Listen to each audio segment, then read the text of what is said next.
last class we were discussing about dielectric materials, and we were considering what happens when an external field is applied to a dielectric material. We saw that when the external field is applied to the dielectric, we can model the dielectric as being consisting of dipoles. That is, dipoles are introduced or induced inside the dielectric material, and these dipoles in turn will generate an electric field of their own. We saw that we could actually relate this response of the material, right, in terms of its polarization to the electric field. If you recall, the dielectric material, when it gets polarized, the degree of polarization depends on its polarizability. If the material is made up of a single type of atoms, then we calculated what is the polarizability of this particular atom. If the atom has a radius r, okay, then the polarizability is proportional to r cube, and it is most importantly it is proportional to the linear of the electric field. That is, the polarizability is linearly proportional to the electric field. Similar to this atomic polarization, there is ionic polarization, in which the ions inside the material gets polarized. There r needs to be replaced from the atomic radius to the ion radius, right. After this, we started talking about oriental polarization. Oriental polarization, we actually started describing the expressions for that one. We found that oriental polarization actually is inversely proportional to temperature, and for small values of a certain quantity called A, which was E by kT, for small values of PE by kT, we found that the Langevin function through which we had defined the oriental polarization can be replaced by a simple expression of A by 3, and thus write down the expression for alpha orientation or alpha oriental polarization as P square by 3 kT, right. So this was the oriental polarization, and now if you assume that there are a lot of these molecules, each of them getting polarized according to this polarizability function, then you can write down the total polarization P as that of P square NE divided by 3 kT, where E is the electric field, right, N is the dipole density, that is the number of dipoles per unit volume, and P is the dipole moment. Therefore, P into N would actually become the net dipole moment density. Of course, we are interested in polarization per molecule, which turns out to be simply P square E by kT. Again notice 3 kT, notice again the linear dependence of the polarization on the electric field. Thus, we have discussed three kinds of polarizations or polarizability expressions. One was atomic polarization, the other one was ionic polarization, and the third one was oriental polarization. Amongst these three, atomic and ionic polarizations are temperature independent, okay. However, oriental polarization is actually dependent on the temperature, and in fact it is inversely dependent on the temperature, meaning that as temperature T increases, this corresponding quantity P square by 3 kT actually decreases, which means simply that as temperature has increased, the kinetic energy that these atoms or molecules inside dielectric material, that the kinetic energy of these molecules would actually increase, and therefore it becomes extremely difficult to align them to a particular direction, right. Oriental polarization was how you could align into a particular direction, and that alignment actually becomes a problem as you increase the temperature, okay. So we can actually combine all these three polarizations and write down an expression for polarization. Remember, this polarization vector is denoting the amount of dipole moments per unit volume. It is essentially the volume density of the net dipoles that are present inside the dielectric. So this P will be equal to the number of elements that you have per unit volume times alpha E, standing for electronic or atomic polarization, atomic polarizability, alpha I standing for the ionic polarization. You could replace alpha E or alpha I appropriately when you are considering either electronic polarization or ionic polarization, okay, plus the oriental polarization that we discussed. Luckily for all of us, the polarization vector, this one, the amount of net dipole moment per unit volume is actually linearly proportional to electric field. In fact, this is typically given by a different name called chi E. This chi is a Greek letter and this E just stands for electric field susceptibility, because we will be seeing a similar parameter when we discuss magnetic fields and magnetization inside a material, inside a magnetic material. For now, this subscript E denotes that this material is dielectric, and this chi is actually what we call as susceptibility. Susceptibility simply means that how susceptible my dielectric material is to the external electric field. Okay, so that is what susceptibility means, and the larger the value of susceptibility, the more easier for us to polarize this particular dielectric. So P is epsilon 0. Epsilon 0 is the permittivity of the free space. This is included so that the expressions become simplified later on. So this P is epsilon 0 chi E times electric field. Since electric field is a vector, P also becomes a vector. So you have a vectorial relationship of polarization being directly proportional to electric field vector. Okay. For free space, chi E is equal to 1. So chi E, the susceptibility for free space, is equal to 1. For all other materials, this chi E is typically greater than 1, indicating that the polarization vector P would be greater than the free space value of epsilon 0 E. Okay. Now, what is this electric field? Was it actually the external field that we applied? Actually, it turns out that this is not completely the external field, because there are these dipoles which have interacted. So there is some amount of back action that has happened because of the dipoles that are generated, and this electric field E should actually be the field that is inside the dielectric. That is, inside the dielectric there is some back action because of the dipoles, because of the molecules, because of the ions that have changed their equilibrium positions as we have applied the external field. Therefore, this electric field is the net total electric field after taking into account all the back action. It just turns out that this back action is so small that for most practical purposes we can neglect that, and this electric field will be the field that is generated because of the dipole itself, okay, or dipoles inside the dielectric itself. Okay. Now let us imagine that we have a dielectric material. Okay, so this is my dielectric material of arbitrary shape, and inside this dielectric material there are a lot of dipoles that are induced because of the applied electric field. Now let us calculate what is the electric field at some point P. Okay, this is the field point that I am considering at some point far away from the dielectric material. Okay, and let us say we write down this field point vector. We can denote this by a particular vector r prime with respect to the origin, and we will use first the idea of obtaining the potential, and from potential we will try to determine the electric field. That is the easier way of proceeding in this problem, because potential is a scalar function, and obtaining a vector from the scalar by the gradient operation is actually much simpler than trying to estimate electric field directly. Okay.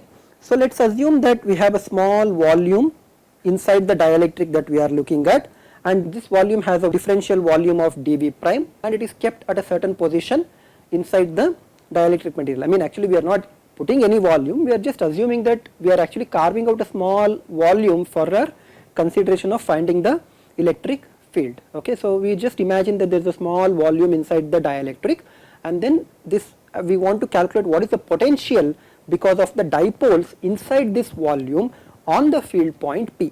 Okay, so if you look at this, there are dipoles in this differential volume dV prime, and we want to calculate what is the potential at the field point. After we have calculated the potential, we will then calculate the electric field. Okay. So how do we do that? Well, I know this is r prime, this is r. Okay. So let me get back to the same notation up here. This is r prime, indicating the source of the charges, and in this case charges are the dipoles that have been induced, and r is the vector from origin to the field point. Now the potential is actually a function of r minus r prime, or the distance between the, if these are the vectors, then r minus r prime, let us call this as capital R. Okay, So this r being the magnitude of the distance between the dipoles in the volume to the field point. Okay, so the potential is basically whatever the charges that are present inside this volume element divided by 4 pi epsilon 0 into r, right. We will use capital V for the potential and small v for the volume. Okay, so the potential at the field point, okay, the field point is at some point r, right. So this is at a vector point r.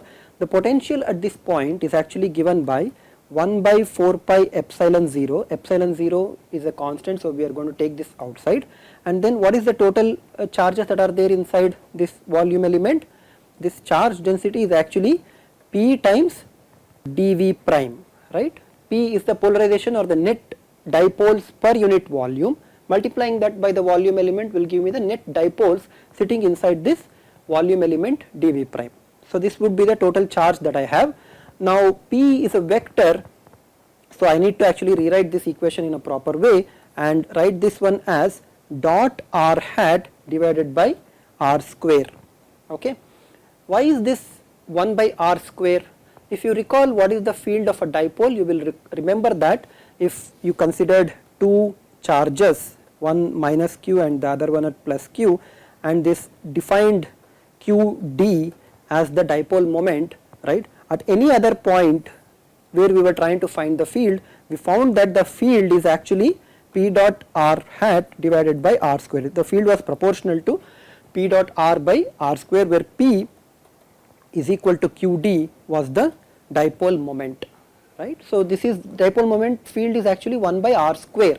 Therefore there is a 1 by r square sitting here, and r is a unit vector in the direction from the source charge to the field point. However, we will assume that this field point is kept at a very large distance. Now that is how we actually wrote down this field for a dipole earlier, right. So we assume that the dipole itself or the dielectric material itself is confined to a small region.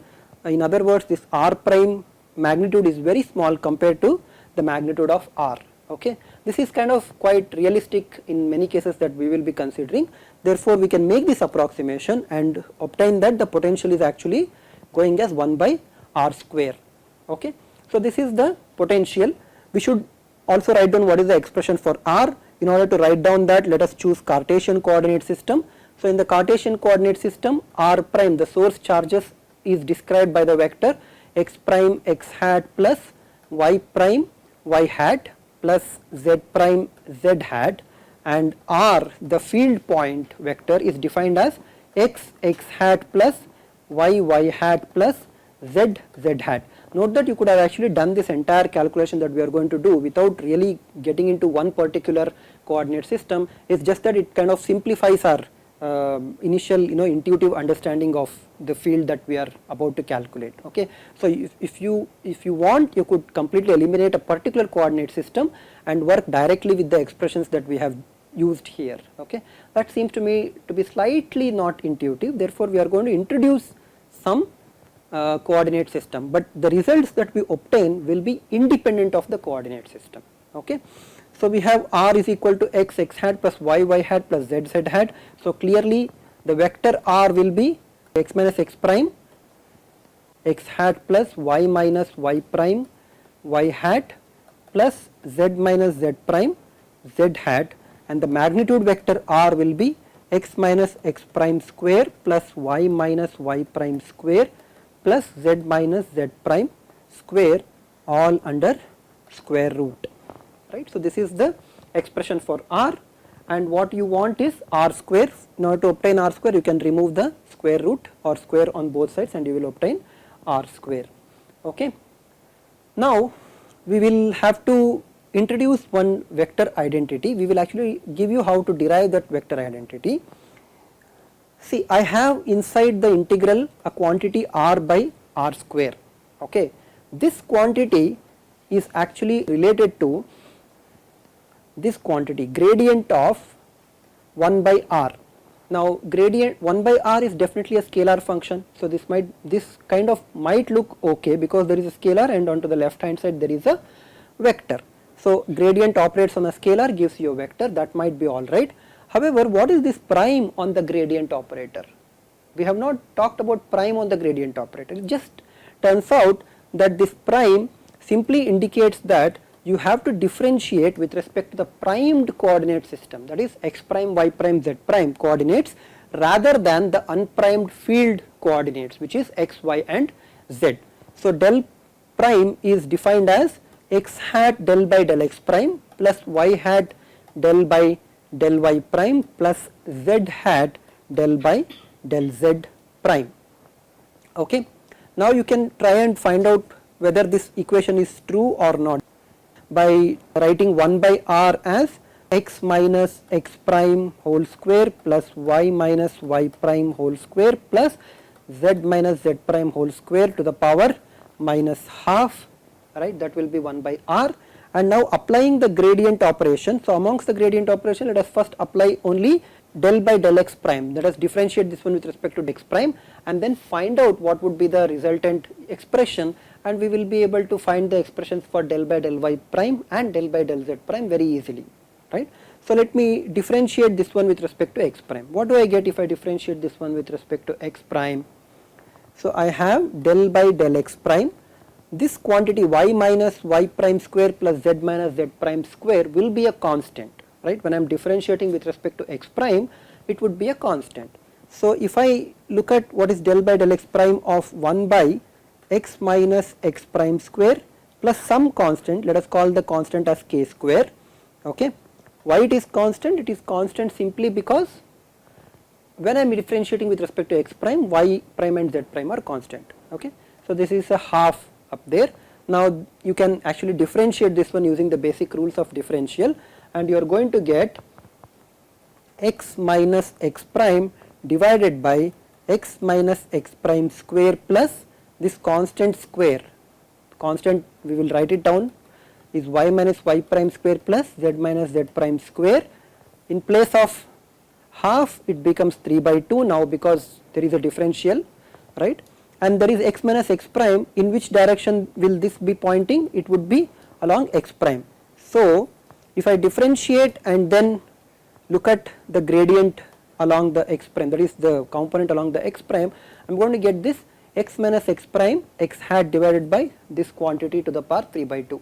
Now there is no big surprise here that if I try this one with y del y prime and z hat del by del z prime, these quantities would also give me very similar results of y minus y prime y hat and z minus z prime z hat, okay, and the denominator will still be the same, it will not change, right. It would be x minus x prime square plus y minus y prime square plus z minus z prime square to the power 3 by 2. Now collecting all these three terms, you can see that del prime of 1 by r is actually given by x minus x prime x hat plus y minus y prime y hat plus z minus z prime z hat divided by this fellow in the denominator, which is x minus x prime square y minus y prime square plus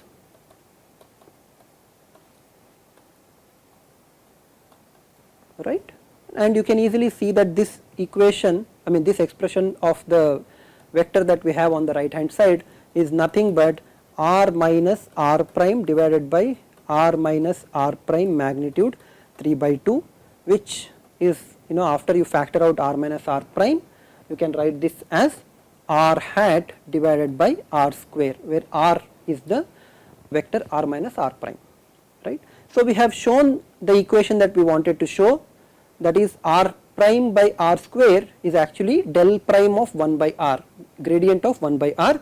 Now what good is that equation for us? Well, look at this expression here, right. Look at this expression here that we have. I have r prime by r square, I can replace that r prime by r square by this gradient prime of 1 by r, right. I am going to do that one now. After I do that, I get the potential V as 1 by 4 pi epsilon 0, the constant outside, and inside the polarization or the net dipole moment P dV prime dot gradient of 1 by r, gradient of 1 by r. Well, that is it, the r square has been absorbed in this gradient, correct. Now we might want to use or we will be using another vector identity, and that vector identity is gradient prime of 1 by r into p. Okay. So, not the gradient, the divergence of this one. Okay. So, I am hoping that this is visible to you guys. So, this is the gradient, right, sorry, this is the del operator with respect to the primed coordinates. So, del prime dot 1 by r p, p is a vector, 1 by r is a scalar, right. So, if I have a scalar f and a vector g, okay, so if I have a scalar function f and a vector field g, then del dot of fg is actually f del dot g plus g dot gradient of f. Does it make sense? Yes, it makes sense, because this is a divergence operation on a vector field. Just because I am multiplying the vector field g by a scalar function f does not mean that I have changed this into a scalar field. So, this is actually a vector field. So, divergence of this vector field will be equal to f times del dot g. This is all right, because del dot g is a scalar. So, scalar times scalar will still be scalar, and gradient of f is a vector, g dot gradient of f will become a scalar, right. So, I have this identity and I can apply this identity to 1 by r into p. Okay. So, if I apply this identity, what do I get?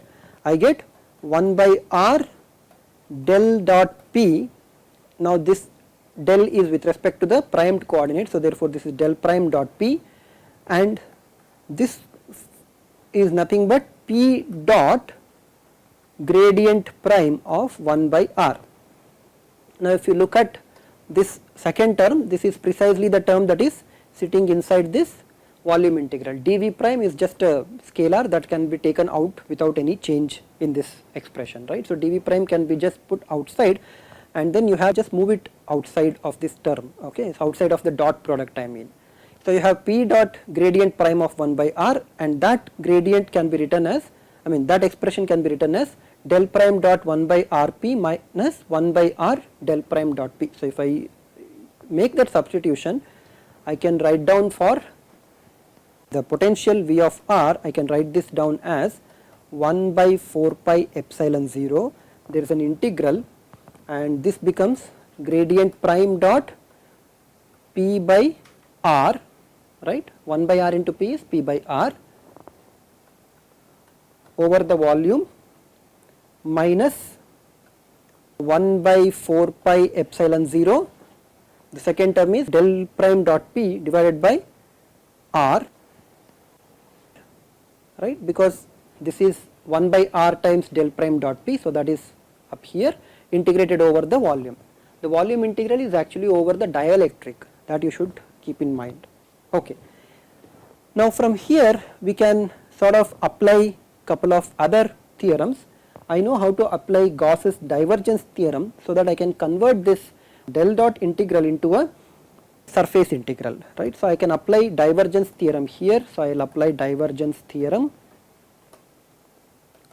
So, if you are confused what a divergence theorem is, integral of d dot ds is actually equal to integral of del dot d dv, right. This is the Gauss divergence theorem. Surface integral can be converted into volume integral. Here what I have is a volume integral, therefore I can convert that into a surface integral. So, this becomes integral of p dot ds divided by 4 pi epsilon 0 r, right, and this integral must be closed over the surface that is that the dielectric material is bounded in. So, the dielectric material is bounded by a surface S, which is what we are considering, and therefore, this volume integral can be replaced by the surface integral. This let us not change anything. So, I still have del prime dot p divided by 4 pi epsilon 0 r dv prime, correct. Now, this kind of starts looking very suspicious, like a surface charge density and a volume charge density, correct. This first one, which is p dot ds by 4 pi epsilon 0, could very well be obtained by an equivalent surface charge distribution. We will call that as rho sp, which is this surface charge because of the polarization, and 1 by r indicates that is the potential function, right. So, this kind of looks like a potential that could be developed or that could be induced because of a surface charge density, an equivalent surface charge density, and that equivalent surface charge density is rho Sp. Okay. Similarly, if I look at this del dot P, right, this could be a volume charge density. If you go back to that Gauss's law, integral of del dot D, I mean Gauss's law in point form, del dot D is equal to rho, this kind of indicates a volume charge density, and that volume charge density would be say rho Vp. Of course, it is possible to incorporate the surface charge into volume charge, right. So, you can always define a volume as a vanishingly small height with a finite area and include surface charge into volume charge distribution itself, in which case you will have only one volume charge, equivalent volume charge. Okay. We can do that, and that is what is normally done.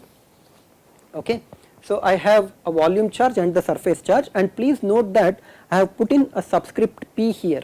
Okay. In addition to the usual S standing for surface and V standing for volume, I have put in additional P here to indicate that these charges are not the charges which are freely available to you, but they are the charges because of the polarization. That is, the material has been polarized and these equivalent surface and volume charge densities are available, but they will act as though they are free charges and produce an electric field.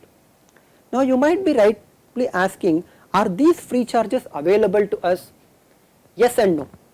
Yes, in the sense that you can actually devise measurement on an atomic scale, okay, and these charges will be available to you. But we are considering phenomenon which is not such microscopic scale. We are considering phenomenon over macroscopic situations. You know, I take a lens, for example, which would be a dielectric media, and I do not want to put an ionic or an atomic measurements inside and try to find out this or try to access this surface and volume charges. Okay, I'll be happy as long as I am given a equivalent description. Okay, so I am not looking to actually extract the surface or volume charges. If I choose to, I can, but that is not the goal of our study. So for us, these are not available as free charges, rather they are bound inside the material. Okay, so these are sometimes called as bound charges, just to emphasize the fact that they are bound to the material. They are not available as free charges, at least on the macroscopic scale.